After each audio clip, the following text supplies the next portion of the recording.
పరిశుద్ధ గ్రంథములో బబులోనులోని దానియేలు అని దేవునికి విశ్వాసముగా జీవించేటువంటి ఒక వ్యక్తి ఉన్నాడు.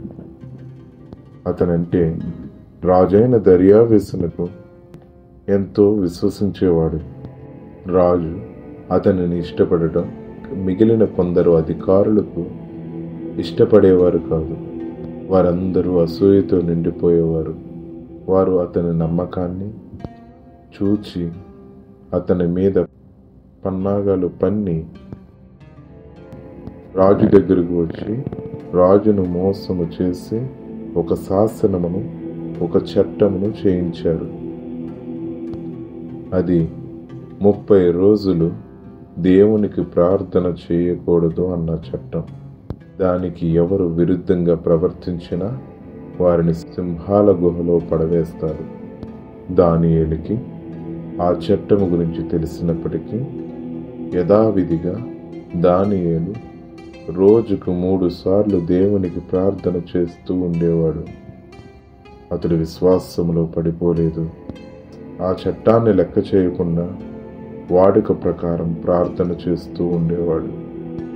మిగిలిన అసూయ అధికారులు దానియేలును ప్రార్థన చేస్తుండగా పట్టుకొని రాజు యొద్దకు తీసుకువచ్చి రాజు చేత ఆ శిక్షకు దానియేలును అప్పగించాడు.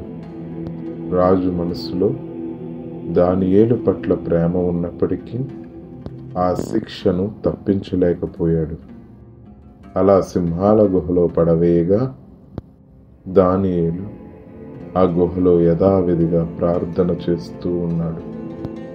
అంతటా దేవుడు తన దూతను పంపి సింహాల నోళ్లను మూసివేశాడు.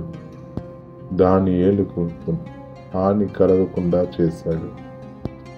మరుసటి దినం తెల్లవారుజామున రాజైన దర్యావేసు పరిగెట్టుకుంటూ వచ్చి దానియేలు బ్రతికి ఉన్నాడా లేదా తెలుసుకొని తాను జీవించి ఉన్నాడని తెలిసి ఆనందపడ్డాడు.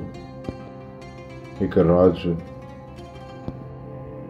ఈ మోసాన్ని గ్రహించి దానియేలు యొక్క శత్రువులను శిక్షించి కొత్త చట్టం తీసుకువచ్చాడు. దానియేలు దేవుడే నిజమైన దేవుడని, ఆయన రాజ్యము నిత్యము నిలుస్తుందని, ఆయనకు మాత్రమే ఆరాధన చేయాలని, ఆయన్ను మాత్రమే సేవించాలని ఒక శాసనమును రాజ్యమంతా చాటింపు వేయించాడు. దానియేలు నిండు ఆశీర్వాదాలతో జీవించాడు. అతడు ఎన్నడూ విశ్వాసములో పడిపోలేదు.